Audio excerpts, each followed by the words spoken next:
nous allons conduire ce débat. Alors, je précise que Sylvie Miller va assurer la traduction en simultané des dialogues. Et nous avons avec nous Stephen Baxter, auteur que chacun connaît, et François Hammer, un astrophysicien que chacun devrait connaître.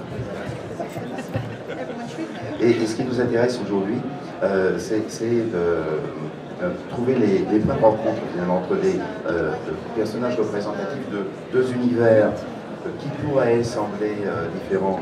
Celui du scientifique qui travaille activement à la connaissance de l'univers, la conquête finalement de cette connaissance, qui travaille en particulier sur la Voie lactée d'une part et sur les galaxies d'autre part, et puis celui de l'auteur qui lui rêve cet univers, qui imagine ce qu'il pourrait être, sachant que ces deux univers ne sont pas complètement étanches, puisque l'astrophysicien est toujours lecteur, même s'il fut en d'autres temps grand lecteur de science-fiction, il n'a pas rompu le contact, et l'auteur est aussi un scientifique.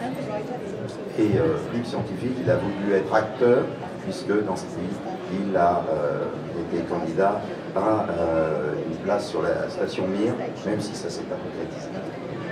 Voilà. Donc on va commencer sur ce thème. François Hammer, François Hammer, vous avez lu de la science-fiction, vous travaillez à construire une image de l'univers. Est-ce que aujourd'hui, vous pensez qu'il y a un lien, que ces lectures que vous avez eues vous ont conduit là où vous êtes, ou est-ce que c'est un autre monde? Il est certain que dans science, ce qui est très important, c'est l'imaginaire. Il ne s'agit pas seulement de faire de la recherche, il s'agit aussi de trouver. Pour trouver, il faut aussi avoir l'imagination. Et c'est vrai que j'ai certainement pêché une partie de l'imagination actuelle dans les lectures du passé. On sait très bien que la science-fiction a beaucoup influencé la science. Jules Verne est là, qui est un des précurseurs. On sait bien, le voyage sur la Lune est arrivé bien après les écrits de Jules Verne, c'est juste un exemple. Donc oui, les scientifiques sont influencés par la science-fiction. C'est une très bonne chose et je crois que la réciproque est vraie. La science-fiction est aussi bien influencée par la science. Ce que je dirais aujourd'hui, c'est que très souvent, il y a de plus en plus en science des questions qui sont posées, qui sont très complexes et difficiles à répondre. Je vais vous donner un exemple. Savez-vous que nous vivons aujourd'hui dans un univers dans lequel, apparemment, d'après ce que nous donnent les théories les plus récentes, on ne connaîtrait que quelques pourcents de son contenu. C'est-à-dire 70% de l'énergie s'appelle l'énergie du vide, on ne sait pas ce que c'est, et 85% de la matière et la matière sombre. On ne sait absolument pas ce que c'est. C'est un scénario affreux pour la science-fiction. Alors justement, Stephen Baxter, est-ce qu'il est vivable, après ce que nous venons d'entendre, d'être auteur de science-fiction, c'est-à-dire d'écrire des choses qui peuvent être remises en cause par l'une ou l'autre découverte?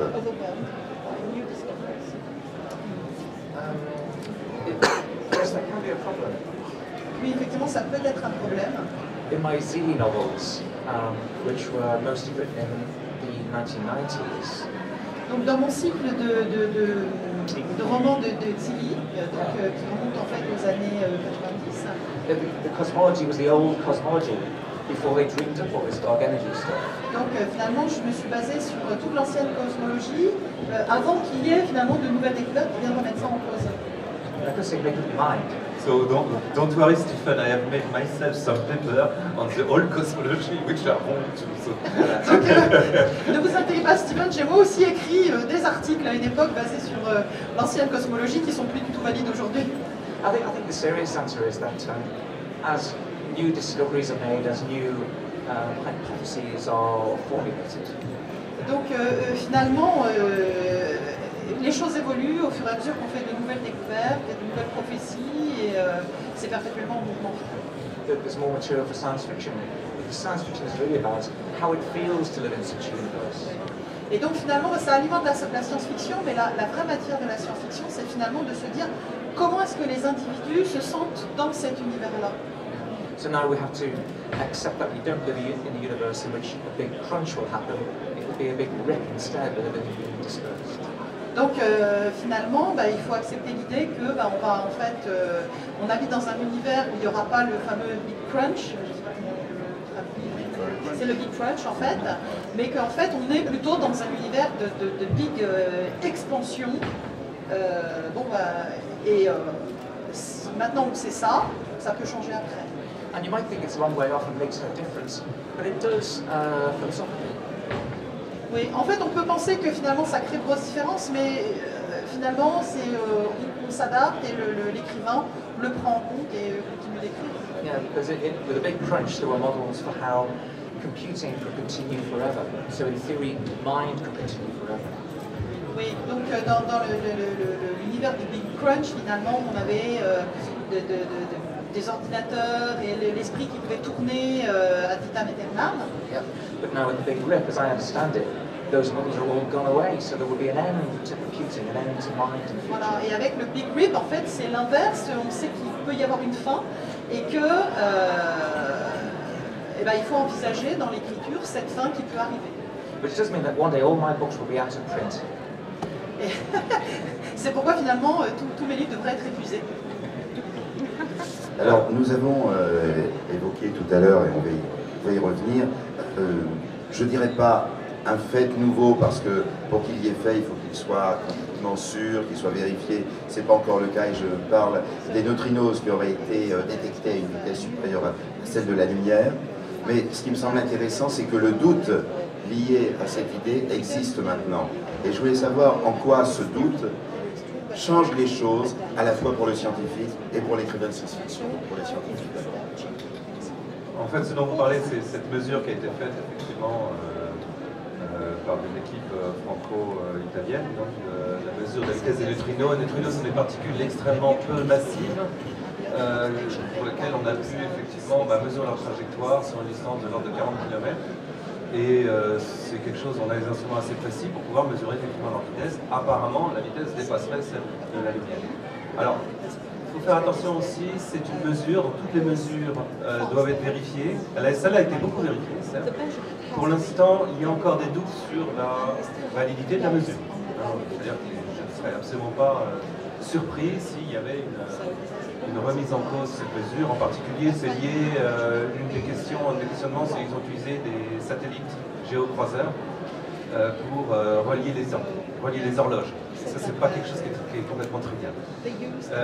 Si c'était vrai, je crois que j'ai assez insisté sur le si c'était vrai, ça aurait une conséquence quelque peu fondamentale, parce que c'est l'ensemble de la physique que nous connaissons, en tout cas de la relativité générale, qui disparaît. C'est pas la physique, elle disparaît. La relativité générale peut s'interpréter très simplement dans un univers qu'on appelle un objet mathématique qui est connexe, dans lequel connexe, ça veut dire que quand vous avez deux points dans l'univers, vous pouvez les relier l'un à l'autre par un trajet qui est dans l'univers.